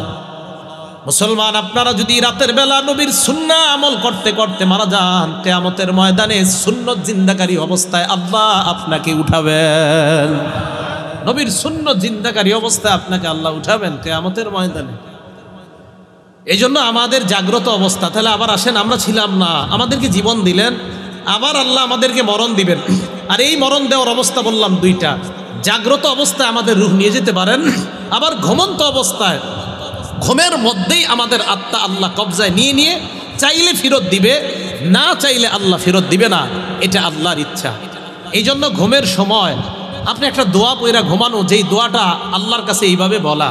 সহিহ বুখারী 6320 নম্বর হাদিসের বর্ণনা, আবু হুরায়রা রাদিয়াল্লাহু তাআলা আনহুর বর্ণনা। তিনি বলেন, ক্বালা রাসূলুল্লাহ সাল্লাল্লাহু আলাইহি ওয়াসাল্লাম ইযা আওয়াইতা ইলা ফিরাশিকা, তুমি যখন তোমার বিছানায় যাও, বিছানায় যাওয়ার পর ফালয়ানফুদ, নবীজি বলেন তোমরা যখন তোমাদের বিছানায় যাও প্রথম তোমাদের কাজ হলো ফাতাওয়াদ্দা ওযুআকা লিস-সালাত, নামাজের জন্য যেইভাবে ওযু করো এইভাবে তোমরা ওযু করবা। এরপর নবী বলেন ইযা আওয়া আহাদুকুম ইলা ফিরাশিহি, তোমাদের কেউ যখন বিছানায় যায়, ফালয়ানফুদ ফিরাশাহু বিদাখিলাতি ইজারিহি, লুঙ্গির নিচের অংশ দিয়ে এইভাবে বিছানাটা মুছবা, ঝাড়ু দিবা। অন্য বর্ণনা আসছে সালাসা মাররাত, 3 বার ঝাড়ু দিবা। দেওয়ার পর কি করবেন? তিরমিজি শরীফের 3398 নম্বর হাদিসে আসছে, দেওয়ার পর এমন করবেন, এই যে শুইবেন যখন হাত মাথার নিচে রাখবেন, রাখার পর আল্লাহরে বলবেন আল্লাহুম্মা কিনি আযাবাকা ইয়াওমা তাবাসু ইবাদাক, আল্লাহ যেদিন আপনি আপনার বান্দাদেরকে কিয়ামতের ময়দানে উঠাবেন সেদিন আপনি আপনার আযাব থেকে আমাকে বাঁচান। বাংলায় বলবেন, আল্লাহ কিয়ামতের মাঠে যেদিন উঠাবেন সেদিন আমাকে আপনার আযাব থেকে বাঁচান। এটা হলো মাথার নিচে হাত রাখা। এরপর মুসলিম শরীফের 2714 নম্বর হাদিস, রাসূল বলেন এরপর যখন শুইবা, আইয়ুকুম ইত্তাজা আলা শিক্কিহিল আইমান, ডান কাত হয়ে শুইবা। শোয়ার পর আবার বুখারীর 6320 নম্বর হাদিসের বর্ণনা, যখন তুমি ডান কাত হয়ে শুইবা তখন বলবা বিসমিকা রাব্বি ওয়াদাতু জামবি, আল্লাহ আপনার নামে আমার দেহটা বিছানায় লাগাইলাম, ওয়াবিকা আরফাহু, আপনি চাইলে আবার দেহ বিছানা থেকে উঠাবো। আবার বুঝছেন, আল্লাহ আমাদের ঘুমের মধ্যে আত্মা কবজায় নিয়ে নেয়, চাইলে আল্লাহ ফেরত দিবেন। নবীজি আমাদেরকে শিখায় দেয়, তুমি বলবা মাবুদ তোমার নামে আমি আমার দেহটা বিছানায় লাগাইলাম, আবার তোমার নামে আমার দেহ বিছানা থেকে উঠাবো। ইন আমসাকতা নাফসি, আল্লাহ আপনি যদি আমার জানটা কবজায় নিয়ে নেন আমার ঘুমের মধ্যে, ফারহামহা, আমার জানের প্রতি আপনি দয়া করেন। আল্লাহ ঘুমের মধ্যে যদি আমার জানটা আপনি রাইখা দেন আর যদি ফেরত না দেন, ফারহামহা, আপনি দয়া করেন। না বুখারীর বর্ণনা, মুসলিম শরীফ আসছে, ফাগফির লাহা, আল্লাহ আমার ঘুমের মধ্যে যদি আমার জানটা আপনার কাছে নিয়ে নেন, মেহেরবানি করে আমার এই জানের সব গুনাহগুলো মাফ করে দিন। এবার আসেন, এই দোয়া করে আপনি ঘুমাইছেন, তো আপনার আল্লাহ তাআলা আপনাকে উঠাবে এই অবস্থায়, কিন্তু আপনি গান শুনতে শুনতে ঘুমাইছেন। রাসূল আকরাম সাল্লাল্লাহু আলাইহি সাল্লাম বলেন, আর ওয়াইন আরসালতাহা, যদি আপনি আমার জানটা ফিরাইয়া দেন, মানে ফজরের আজানের সময় যদি আবার আমি উঠতে পারি, ফাহফাজহা বিমা তাহফাজু বিহি ইবাদাকাস সালিহিন, আমার জানটা ওইভাবে হেফাজত করবেন যেইভাবে আপনি আপনার নেককার বান্দাদেরকে হেফাজত করেন।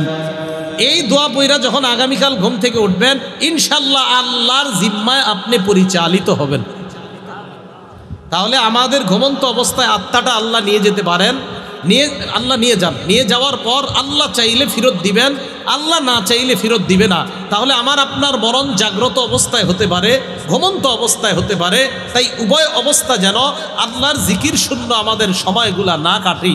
আল্লাহ আমাদের সকলকে প্রত্যেকটা মুহূর্ত আল্লাহর স্মরণে কাটানোর তৌফিক দান করেন। রাসূল আকরাম সাল্লাল্লাহু আলাইহি সাল্লাম বলেন, কোন মন দিয়ে শুনেন, আপনাদের এলাকায় একটা গানের কনসার্ট হয়েছে, 2 ঘন্টা মনে করেন গানের কনসার্টে গান হবে, আপনারা অনেকে গিয়েছেন ওই গানের কনসার্টে। আবু দাউদ শরীফের 4855 নম্বর হাদিসটা শুনেন। আন আবি হুরায়রা রাদিয়াল্লাহু তাআলা আনহু قال قال رسول الله صلى الله عليه وسلم, নবীজি বলেন, মা মিন কওমিন ইয়াকুমুনা মিন মাজলিসিন লা ইয়াজকুরুনাল্লাহ, কোন সম্প্রদায় এমন কোন মজলিস থেকে যদি বের হয় যে মজলিসের মধ্যে আল্লাহর নাম নেওয়া হয় না, যেই মজলিসের মধ্যে আল্লাহর নাম না নেওয়া হয়, ইল্লা কামু আন মিসলি জিফাতি হিমার, এই জায়গার অনুবাদ করমু, এই যে এখন আরবিটা কইছি এর অনুবাদ করমু। গানের অনুষ্ঠানে এই অনুবাদ করার পর কারা কারা যাইবেন আমি দেখি। ইল্লা কামু আন মিসলি জিফাতি হিমার, এর অনুবাদ এখনো করি নাই। 2 ঘন্টা গানের অনুষ্ঠানে ছিলেন, লা ইয়াজকুরুনাল্লাহ, যেখানে আল্লাহ আল্লাহ রসুলের কথা হবে না, শুধু গানবাদ্য হবে, যেখানে শুধু গুনাহ আর গুনাহ শয়তানের কর্মকাণ্ড হবে। নবী বলেন, সেখান থেকে বের হইলা মানে মরা গাধার ভোজন সভা থেকে বের হয়ে আসলাম। মানে মরা গাধা, যেই সবার মধ্যে মরা গাধা দিয়ে আপ্যায়ন করা হবে, সেই মরা গাধার আপ্যায়ন শেষ করে আপনারা বের হয়েছে। ইল্লা কামু আন মিসলি জিফাতি হিমার ওয়াকানা হাসরাতান আলাইহিম ইয়াউমাল কিয়ামা, আর এই মজলিস কিয়ামতের ময়দানে তাদের জন্য আফসোসের কারণ হবে। আল্লাহ আমাদের জীবিত অবস্থা এবং ঘুমন্ত অবস্থা, জাগ্রত ঘুমন্ত উভয় অবস্থা যেন জিকির শূন্য না কাটাই। আল্লাহ আমাদের সকলকে জিকিররত অবস্থায় যেন কাটাতে পারে, আল্লাহ তৌফিক দান করেন। তাহলে আসেন, আমরা ছিলাম মৃত, আমাদেরকে জীবন দান করলেন, সুম্মা ইউমীতুকুম, এরপর আমাদেরকে মৃত্যু দান করবেন। বলেন তো, জাগ্রত অবস্থায় মৃত্যু হতে পারে, আরেকটা কোন অবস্থায় জানি, ঘুমন্ত অবস্থায়ও মৃত্যু হতে পারে। আরেকটা কথা বলছিলাম, বলেন তো কিয়ামতের ময়দানে আমাকে কোন অবস্থায় ওঠানো হবে, যে অবস্থায় আমার মরণ হবে। এই যে সুম্মা ইউমীতুকুম সুম্মা ইউহয়িকুমটা বুঝে নেবার, সুম্মা ইউমীতুকুম সুম্মা ইউহয়িকুম, তাহলে আমাদেরকে কিয়ামতের মাঠে আবার উঠাবেন, মরণ দিবেন, উঠাবেন। তাকান, মরণ দিবেন, উঠাবেন। মরণের পর উঠানোর আগে যেই জায়গাটার নাম কি? কবর। কবর। আবার মরণের পর জীবিত করার আগে মাঝখানের জায়গাটার নাম কি? কবর। আবু দাউদ শরীফের 4753 নম্বর হাদিস। এই হাদিসটা হাদিসে কুদসির মধ্যে আছে, সহিহ হাদিস। হাদিসে কুদসিটাও সহিহ, এটাও সহিহ। সাহাবার নাম বারা ইবনে আযিব রাদিয়াল্লাহু তাআলা আন। এই বারা ইবনে আযিব রাদিয়াল্লাহু তাআলা আনহুর বর্ণনা খুব ভালো করে বুঝেন। আগে আমার দিকে তাকান, এটা একটা লাঠি মনে করেন, বলেন এটা কি? হ্যাঁ, এই লাঠি দিয়ে একটা কাজ আছে। তাকায় থাকবেন যে এই লাঠি দিয়ে একটা কাজ আছে। বারা ইবনে আযিব রাদিয়াল্লাহু তাআলা আনহুর বর্ণনা, তিনি বলেন, এক আনসারী সাহাবা মারা গেছে। খরজনা মা রাসূলিল্লাহি সাল্লাল্লাহু আলাইহি ওয়াসাল্লাম ফি জানাজাতি রাজুলিন মিনাল আনসার। বারা ইবনে আযিব বলেন, এক আনসারী সাহাবার মৃত্যু হয়, তার জানাজা পড়ার জন্য আল্লাহ রাসূলের সাথে আমরা বের হলাম, রওনা করলাম। ফান্তাহাইনা ইলাল কবরি ওয়ালাম্মা ইউলহাদ, কবরের কাছে পৌঁছলাম, যে কবরটা এখনো গর্ত করা হয় নাই, খনন করা হয় নাই। ফাজালাসা রাসূলুল্লাহ সাল্লাল্লাহু আলাইহি ওয়াসাল্লাম ওয়া জালাসনা হাওলা, আল্লাহর নবী কবরের সামনে বসে গেলেন, কবর এখনো খনন করা হয় নাই, পাশেই বসে গেছে। ওয়া জালাসনা হাওলা, আমরাও পাশে বসলাম। আপনারা তো এদিক সেদিক তাকান, ঠিক না? এই জায়গাটা বলার পরে দেখে এদিক সেদিক তাকাননি। নবীজি সাহাবা বলেন, কান্না আলা রুউসিনা আত-তাইর, নবীর সামনে এমন ভাবে বসে রইলাম যেন আমাদের মাথার উপর পাখি বসা, পাখি যদি চলে যায় অথবা বসে টেরও পাবো না। কি পাবে না? টের পাবে না। এই জন্য মজলিসে এদিক সেদিক তাকানো ঠিক না, একদম পুরা যেন পাখি এসে বসে থাকতে পারে। বসে আবার কিছু ছাইরা দিলে ঝামেলা আছে নাকি? যাই হোক, পাখি এসে বসে যাবে, চলে যাবে, টেরো না পান, মজলিসে এমনভাবে বসে থাকা। এখন ঘটনা হয়েছে কি জানেন? সাহাবা বারা ইবনে আযিব বলেন, ওয়াফি ইয়াদিহি উদুন, নবীজির হাতে একটা লাঠি। ইয়ানকুতু বিহি ফিল আরদি, লাঠি দিয়ে আল্লাহ রাসূল সাল্লাল্লাহু আলাইহি ওয়াসাল্লাম জমিনের মধ্যে এইভাবে আঁকাআঁকি করতেছে। আমরা সবাই আল্লাহ নবীর দিকে তাকিয়ে রইলাম। এমনিও দেখবেন অনেক মুরব্বী যারা লাঠি নিয়ে হাঁটে না, যদি দাঁড়ায় কথা বলেন, এমনি দেখবেন লাঠি দিয়ে এমন করে হুদাই, এটা অভ্যাস, কিন্তু আমাদের হাতে থাকলে এমন করবো। তো নবী সাল্লাল্লাহু আলাইহি সাল্লাম বসে রয়েছে আর নিচের দিকে তাকায় এমন করতেছে, এইরকম কবরের পাশে। সাহাবা সবাই তাকায় রয়েছে, ঘটনা কি? মাথা উঠায় না, এইভাবে রয়েছে কেন? ফারাফা রাসা, হঠাৎ আল্লাহ রাসূল মাথা উঠাইলেন। মাথা উঠানোর পর আল্লাহ নবী যেই কথা বললেন, এই কথাটা আমার আপনার প্রত্যেক দিন অসংখ্যবার স্মরণ করা দরকার। কবরের দিকে আল্লাহ রাসূল তাকাইলেন, তাকিয়ে সাহাবাদেরকে বললেন, ইস্তাইযু বিল্লাহ মিন আযাবিল কবরি মাররাতাইন আও সালাসা। আল্লাহ রাসূল বললেন, এই কবরের আযাব থেকে তোমরা আল্লাহর কাছে পানাহ চাও, একবার দুইবার, কোনো বর্ণনায় নবী তিনবার কথাটা বললেন। কবরের দিকে তাকায় বললেন, এই কবরের আযাব থেকে আল্লাহর কাছে পানাহ চাও। কিসের আযাব? আমার আপনার খুব বেশি চিন্তা করা কিয়ামতের মাঠে কি হবে সেই চিন্তা পরে, কারণ আমার আপনার শুরুটা হয়েই যাবে কবর থেকে, মারা যাব কবর শুরু। তাহলে আমার আপনার চিন্তাটা কিয়ামত তো অনেক পরে, এই যে মারা গেলাম, মনে করেন মারা গেলাম, এই তো একটু পরে আমাকে মাটিতে রেখে আসবে, মাটির নিবাস শুরু হয়ে গেল আমার। রাসূল সাল্লাল্লাহু আলাইহি সাল্লাম বললেন, এই কবরের আযাব থেকে আল্লাহর কাছে পানাহ চাও। এই কথা বলার পর রাসূল আকরাম সাল্লাল্লাহু আলাইহি সাল্লাম বললেন, শোনো তোমরা, ফাইন্নাল আবদাল মুমিনা ইযা কানা ফি ইনকিতাইম মিনাদ দুনিয়া ওয়া ইকবালিম মিনাল আখিরাহ, ঈমানদার বান্দা যখন দুনিয়া থেকে বিদায় নেওয়ার সময় হয়, নাজালা ইলাইহি মালাইকাতুম মিনাস সামাই বিদুল ওয়ুজুহ, সাদা সুন্দর চেহারা বিশিষ্ট অসংখ্য গণিত ফেরেশতা ওই ঈমানদারের আত্মাটা স্বাগত জানিয়ে নিয়ে যাওয়ার জন্য তার সামনে উপস্থিত হয়ে যায়। হাত্তা ইয়াজলিসু মাদ্দা বাসরিহি, ঈমানদার যখন মারা যাবে, আমরা বলি মুমূর্ষু অবস্থা, এভাবে তাকায় থাকে। নবীজি বলেন, তার নজর যেই পর্যন্ত যায়, তার দৃষ্টির শেষ সীমানা পর্যন্ত ফেরেশতারা সারিবদ্ধভাবে বসে যায়, একদম বসে যায়। ফেরেশতাদের সাথে আছে মাআহুম কাফনুম মিন আকফানিল জান্নাহ, জান্নাতের কাফনের কাপড় আছে ফেরেশতাদের সাথে। সুবহানাল্লাহ। কাফনের কাপড় কেন আনছে? আমরা লাশের লেগে কাফনের কাপড় কিনি নেই? আরে কিনি না তো, ফেরেশতারা আনছে কি করতে? হ্যাঁ, মন দিয়ে বুঝেন, ফেরেশতারা কাফনের কাপড় কেন আনছে? আমরা না লাশ দাফন করার লেগে কাপড় কিনছি। ওয়া হানুতুম মিন হানুতিল জান্নাহ, জান্নাতের সুগন্ধি নিয়ে এসে যায়, তো আমরা তো সুগন্ধি কিনি। ফেরেশতারা কাফনের কাপড় নিয়ে ইমানদারের পাশে বসে যায়। সুম্মা ইয়াজিউ ইলাইহি মালাকুল মাউত, এরপর মরণের ফেরেশতা তার কাছে উপস্থিত হয়। কে আসে? মালাকুল মাউত। বলেন সবাই, কে আসে? নাম কি? এটা আর বললেন না, মালাকুল মাউতে বললেন। কি বললেন? হ্যাঁ, মালাকুল মাউতে বললেন। হ্যাঁ, মালাকুল মাউতে বললেন, আজরাইল না বললে মালাকুল মাউতে বললেন। কেন বললেন না? ব্যাখ্যা দেওয়ার সময় নেই। মালাকুল মাউতে বললেন, মালাকুল মাউতে বললেন, মরণের ফেরেশতা। বাস এতটুকু, মরণের ফেরেশতা, মরণের ফেরেশতা, বাস। তো মালাকুল মাউত উপস্থিত হয়ে যায় ওই বান্দার সামনে। ভাই আমার আপনার এই মরণটা যেন ইমানদার অবস্থায় আল্লাহ যেন আমাদেরকে নেয়, ফেরেশতারা যেন স্বাগত জানিয়ে আমাকে আপনাকে নিয়ে যায়, এমন ইমানওয়ালা জিন্দিগি যেন গঠন করতে পারি, আল্লাহ তৌফিক দান করুন। তো মালাকুল মাউত এসে গেছে। আসার পর তার মাথার সামনে হাদিসে আছে হাত্তা ইয়াজলিসা ইনদা রাসিহি, মাথার কাছে বসে ইমানদারের। বসার পর ইমানদারের কি কয় দেখেন, ইয়া আইয়াতুহা নাফসুত তাইয়্যিবা, হে পবিত্র আত্মা। সুবহানাল্লাহ, কি আত্মা? উখরুজি, তুমি বের হও। ইলা রাব্বিকি ইরজিই ইলা রাব্বিক, তুমি তোমার রবের দিকে ফিরে চলো। তো বলতেছে ইলা রিদওয়ানিল্লাহ ইলা মাগফিরাতিম মিনাল্লাহি ওয়া রিদওয়ানিল্লাহ।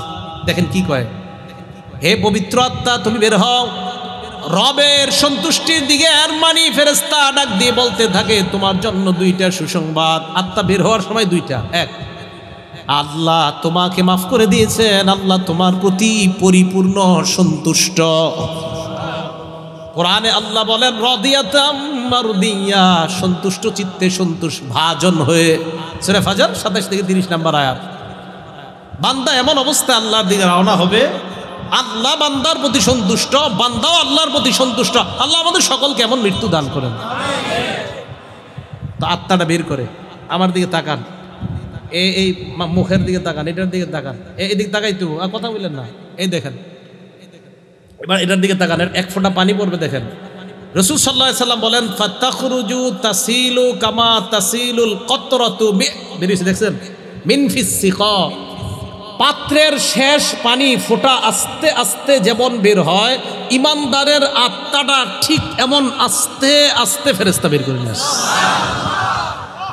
তাসিলুল কতরাতু মিন ফিস সিকা, যেইভাবে পাত্র থেকে, পাত্রের মুখ থেকে আস্তে আস্তে বের হয়, এইভাবে বের হয়। বের হওয়ার পর ওলামারা ছাড়া অন্যরা বলবেন, বলেন তো ফেরেশতারা কি নিয়ে আসছে?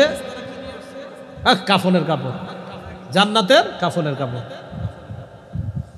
মালাকুল মাউত যখন তার আত্মাটা নেয়, ফাআখাযাহা, আত্মাটা মালাকুল মাউত নেয়। নেওয়ার পর সামনে যারা বসা, লাম ইয়াদাউহা ফি ইয়াদিহি তরফাতা আইন, চোখের পলক পরিমাণও তার কাছে আত্মাটা রাখতে দেয় না। সামনে যারা বসা, কেন? আমরা খুব আগ্রহ নিয়ে আসছি, আপনি এতক্ষণ রাখা দরকার নাই, আপনি তো বের করছেন, তাড়াতাড়ি আমাদের এই জান্নাতের কাফনের কাপড়ের মধ্যে দিয়ে দিন। ইমানদারের আত্মা। তাহলে বোঝা গেল জান্নাতের কাফনের কাপড় নিয়ে আসি ইমানদারের আত্মা নেওয়ার জন্য, আর আমরা কাফনের কাপড় আনি ইমানদারের লাশ দাফন করার জন্য। দেহটা মনে থাকবে না? দেহ দাফন করার জন্য আমরা কিনি দুনিয়ার কাপড়, আর ইমানদারের আত্মা নেওয়ার জন্য আল্লাহ ফেরেশতাদের মাধ্যমে জান্নাতের কাফনের কাপড় পাঠায়। ফেরেশতারা ওই আত্মাটা কাফনের কাপড় দিয়ে পেঁচায়, পেঁচানোর পর সুগন্ধি লাগায়। আত্মাটা পেঁচানোর পর ফায়াসাদুনা বিহা ইলাস সামা, ফেরেশতারা বিশাল বড় একটা বহর নিয়ে ওই ইমানদারের আত্মা নিয়ে আল্লাহর আসমানের দিকে রওনা হয়। সামনে যারা ফেরেশতা, তারা যখন ওই ফেরেশতাদের দিকে তাকায়, তাকায় বলে মা হাদার রূহুত তাইয়্যিব, এই পবিত্র আত্মা নিয়ে কোথায় যাও? কার আত্মা? কয় ফুলান ইবনু ফুলান, ওটা অমুকের সন্তান, অমুকের আত্মা। আমার আপনার নামটা যেন আল্লাহ ইমানদার অবস্থায় বলে, বিআসমাইহিল্লাতী কানু ইউসাম্মুনাহু বিহা ফিদ দুনিয়া, কয় তার সুন্দর নামটা বলবে, যে সুন্দর নামে দুনিয়াতে মানুষ তাকে ডাকতো, তাই নাম রাখতেও বড় সতর্কতা। ওই সুন্দর নামটাই বলবে, যেটা আব্দুর রহমানের ছেলে আব্দুল্লাহর আত্মা নিয়ে আল্লাহর কাছে রওনা করছে। এখন ঘটনা আরেকটা বোঝা যায় কি, নবীজি বলেন ইয়াখরুজু কাআতিয়াবি নাফহাতি মিসকিন ওয়াজিদাত আলাল আরদ, তার আত্মা থেকে এমন সুগন্ধ বের হয় পুরা পৃথিবীর ফেরেশতাদের নাকে এই সুগন্ধি পৌঁছে যায়। ইমানদারের আত্মা প্রথম আসমানের কাছে যখন যায়, ফায়াস্তাফতিহুনা, অনুমতি চায়, দরজা খুলেন আসমানের। আসমানের দরজা খুলছে, খোলার পর প্রথম আসমানের যে ফেরেশতা হাদিসের মধ্যে আসছে, ফায়ুশাইয়ুহু মিন কুল্লি সামাইন মুকাররিবুহা ইলাস সামাইল্লাতী তালিহা, প্রত্যেক আসমানের ফেরেশতা যাদের সামনে দিয়ে ইমানদারের আত্মাটা নিয়ে যায়,